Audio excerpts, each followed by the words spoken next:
Euzu billahi mineşşeytanirracim. Bismillahirrahmanirrahim. Elhamdülillahi rabbil alamin. Ve salatu vesselamu ala seyyidina Muhammedin ve ala alihi ve ashabihi ecmaîn. Amin. Amma ba'd. Esselamu aleyküm ve rahmetullah. Aleykümselam.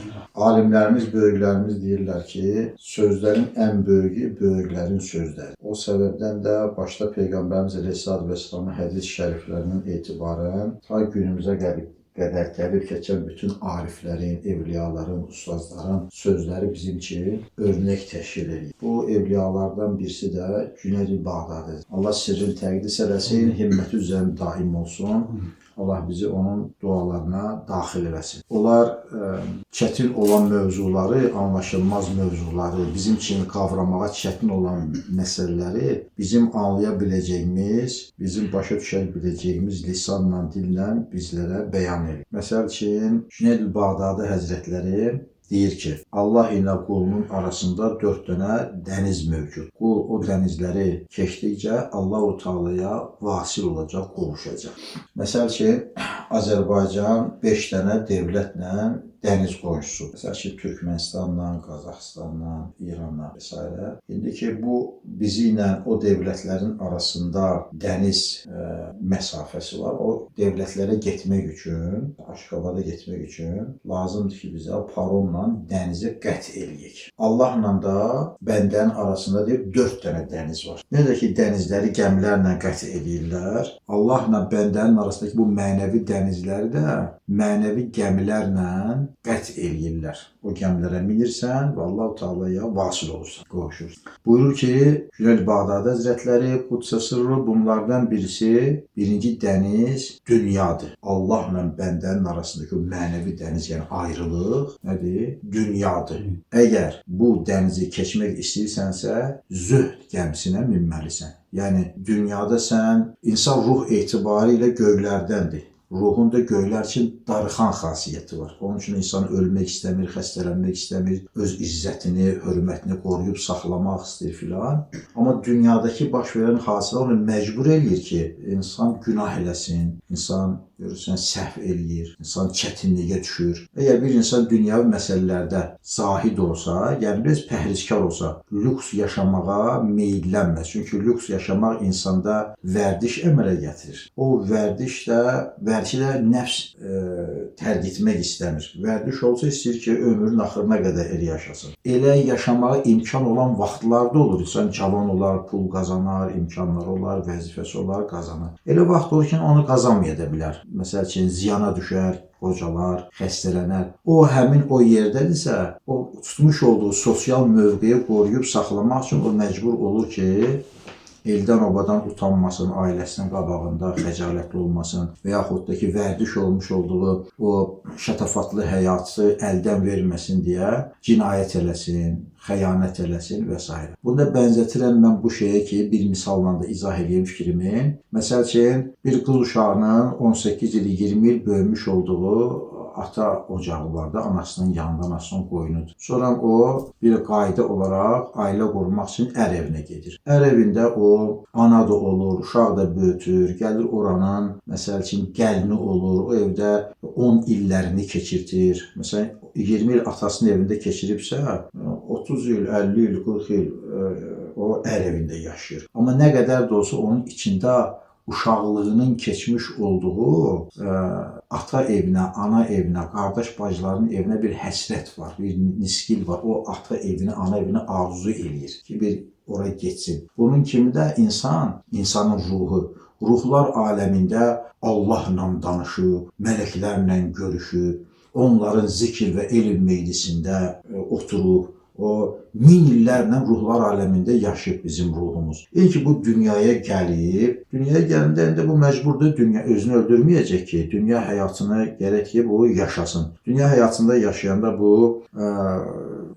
cavan da olur, qoca da olur, ailə də qurur, ev də tikir, maşın da alır, uşaq da böyütür, vərdiş olur dünya həyatına, dünyada yaşamaq. Və yaşadığı müddətdə biraz kirlənir, biraz eybəcərləşir mənəviyyatı, mənəvi duyğuları, ağlı. Amma o həmişə gəlmiş olduğu ruhlar aləminə bir həsrət çəkir. O bəlkə də özü başa düşmür, hər fərq başa düşmür. Amma onun vicdanı səmaya, göylərə, aləm-i lahuta, aləm-i cəbəruta, aləm-i ərvaha bir həsrət duyğusu var onun içərisində. Dünyada yaşadığı müddət, dünya həyatı onu o qədər xırpalayır ki, çaxır o yana, bu yana, dünya onu əzir. Hamı da zamanədən, hamı da dünyadan şikayətçidir. Hamı deyir ki, bu nə zamanədir, o birisi deyir ki, belə yaşamaq olmaz. Əslində, həmişə Adəm əleyhissalamın günümüzə qədər belə olub. Və belə yaşantı zamanında bir insan əgər istəyirsə ki, Allah Taala'ya qovuşsun, ona lazımdır ki, dünyada yaşadığı müddətdə əgər Allah Taala'ya inanırsa, Allah Taala'nın özünün Rəbbi, özündə onun qulu qəbul eləyibsə və Allah Taala'ya dönməyi murad eləyirsə, nətərdir o ayət? Qul estəizu billah, qul innəmə ənə bəşərun mislukum yuha iləyyə ennəmə illahum ilahun vahid fəmən kanə yərcu liqa'a rabbihi. Fəmən kanə yərcu liqa'a rabbihi. Hər kim murad eləyirsə ki, Allah Taala'ya qovuşsun, Allah o bəndə istəyirsə ki, ümid eləyirsə ki, Allah-u Teala'ya qovuşsun. Birinci onun lazım olması, etməsi lazım olan şey budur ki, dünya dənizini keçmək üçün dünyaya pəhrizkarlıq gəmisinə minsin, zühd gəmisinə minsə, o Allah-u Teala'ya qovuşacaqdır. Dünya dənizini keçəcəkdir. Cüneyd Bağdadi ikinci olaraq buyurur ki, ikinci Allahla bəndələri ayıran dəniz insanlardır. Ətrafımızdakı insanlar, ailəmiz, dostlarımız, çevrəmiz. İnsan neynir? Ətrafındakı insanlara baxır, dosta, tanışa, sinif yoldaşına, əskərlik yoldaşına, qonşusuna həyatını onlar kimi qurmağa başlayır da. Məsələn, bir də səhv edir, xüsusən də bizim bu analarımızın, yaxınlarımızın, nənələrimizin, xala-bilərimizin bir sözü var. Bizi tənbih eləyən sözü uşaqlıqda. Xalqın uşaqları, xalqın uşaqları. Bu Qazaxstanda da varmış olsa, jurdun balaları, yəni yurdun balalarıdır. Jurdun balaları, yəni onlarda da aktualdır. Bizdə də Azərbaycanda xalqın uşaqları məsələsi aktualdır. Yəni deyir ki, ətrafı baxdı insanlara. Amma insanlar hamısı peyğəmbər və evliya deyirlər ki, yaxşı işlərdə bizə örnək olsunlar. Əksər hallarda yaman işlərdə də örnək olurlar və onları örnək olaraq özümüzə qəbul eləyəndə, rəhbər qəbul eləyəndə səhv eləyirik. Çünki bizim rəhbərimiz Muhammed Mustafa Aleyhisselatü Vesselam'dır.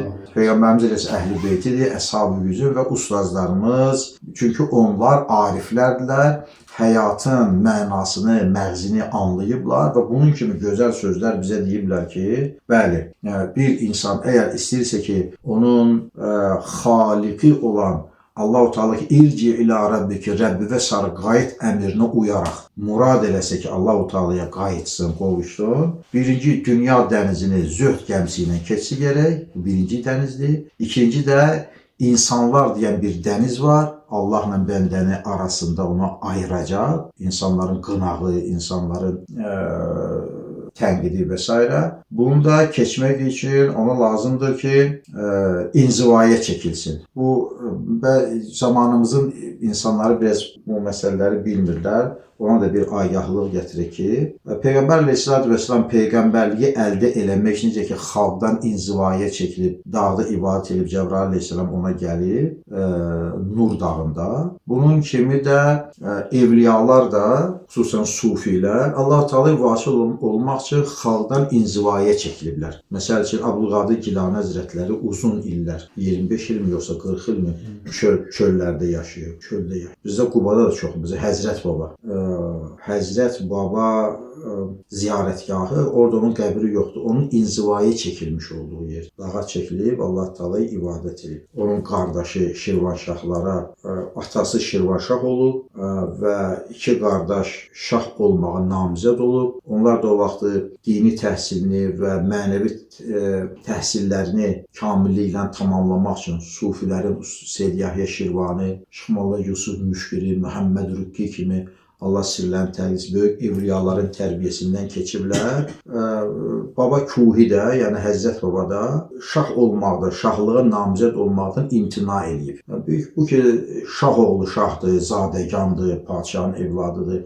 Biraz bunu istəyirlər ki, devlət işlərinə yönəltsinlər. Bu istəyir, ancaq Allah istəyir. O imtina edib taxt-tacdan və dağlara çəkilib Allah-u Teala'ya ibadət eləyib. Bunun kimi də, məsəl ki, Selyahiyyə Şirvani Həzrətləridir. Məsəl ki, Şirvanşahlardır onun qəbri. Və yaxud da ki, 1-ci Pir-i Əvvəl Xəlvət təriqətinin Pir Ömər Xəlvəti Həzrətləridir.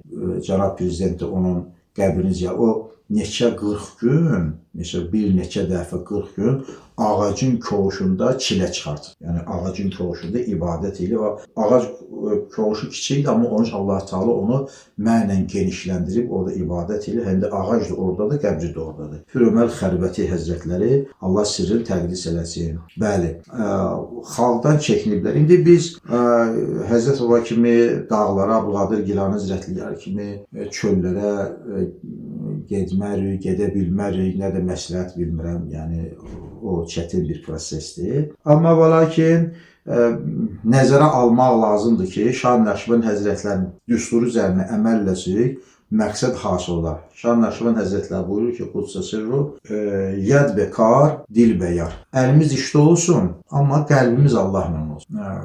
İşlərimizi xalqa görə yox, işlərimizi dünyada nə qədər ehtiyacımız varsa ona görə əlimiz işdə, qəlbimiz də Allahla olsun. Yad və kar, dil və yar. Dil qəlb deməkdir. Qəlbimiz də yarla, Allah-u Teala'la olsun.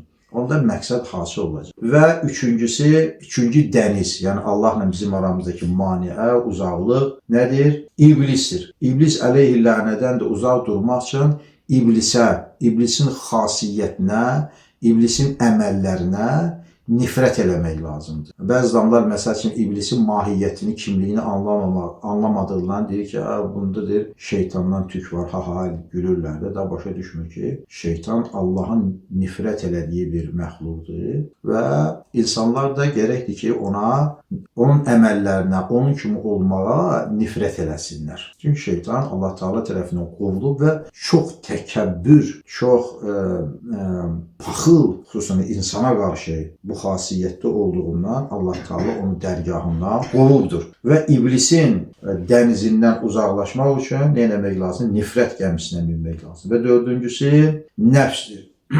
Nəfs ki, ruh bədəndə olduğundan, bədənin qidalanması, dünyada var olması üçün ona Allah Teala nəfs deyən bir duyğu qoyub. O nəfs duyğusu olmasa insan yeməz, içməz, evlənməz, ev tikməz.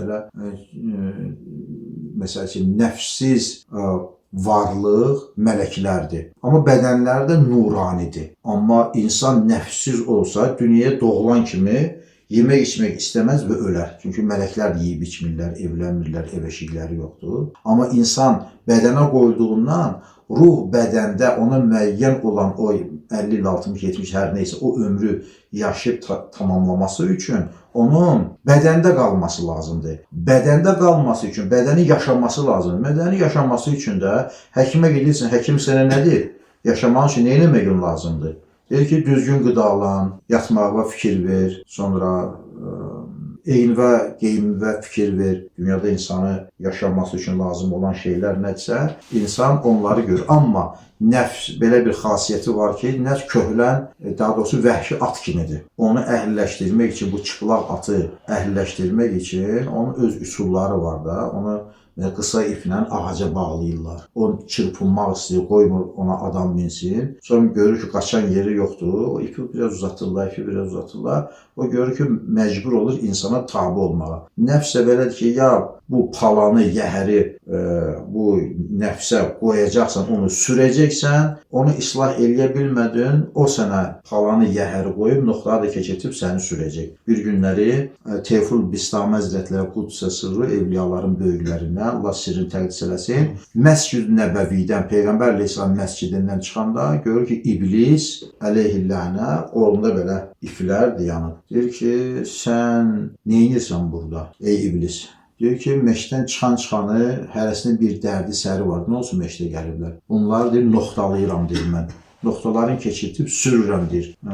Deyib ki, inşallah ki, məni sürməzsən. Yəni bu məni sürməzsən, məni minməzsən deməsindən məqsəd biraz özünə arxayınçılıq olub. Şeytan deyib ki, kimlər necə sürürəm, bu tanış-tunuşdan baxmaq istəyirsən, deyib ki, hə, gəl dalınca. İblis gedib, Tevfik İslam da bunun dalınca gedib. Bir müddət gedəndən sonra İblis qayıtıb buna deyib ki, sən heç mən nöqtəlamamışdır, görürsən, sürürəm, dalınca gəlirsən. O qədər hiyləgərdir ki, İblis əleyhinə. İnsanlar elə fəndlə, elə hiyləgərliklə öz ardınca aparır ki, baxıb görürsün ki, artıq pisliyin içərisindəsən. Və həmin o nöqtada, həmin o nəfsdir. Ya sən onu yəhərləyəcəksə, o səni yəhərləyəcək. O səbəbdən də buyurur ki, Cüneyd el-Bağdadi Həzrətləri ki, 4-cü dəniz Allahla bəndə arasındakı ayıran dəniz nəfsdir. Onu da nöqtələmək üçün, onu da keçmək üçün bu dənizi nəfsin demiş olduğu şeylərə müxalif olmaq lazımdır. Əksinləmək lazımdır. Nəfsə uymamaq lazımdır. Və bu minvalla birinci dəniz dünya, bu dənizdən keçəcək gəmi bizim üçün demək ki, zühddir, dünya işlərində pəhrizkar olmaqdır. İkinci dəniz insanlardır. İnsanlardan çəkingən olmaq lazımdır. Üçüncü dəniz iblisdir. İblisə və əməllərini nifrət eləmək lazımdır. Dördüncü dəniz isə nəfsdir və nəfsə də boyun eğməmək lazımdır. Söz ki, məsələn, nəfsə boyun eğmək nə eləmək lazımdır? Bəli, namazı qılacaqsan, nəfs istəmir. Oruç tutacaqsan, nəfs istəmir. Həzrət Rasulullah Aleyhisselatü Vesselamın qılış fəsil müminin neydi? Cənnətidir. Niyə? Çünki gecələr uzundur, ibadət eləmək yaxşıdır, rahatdır.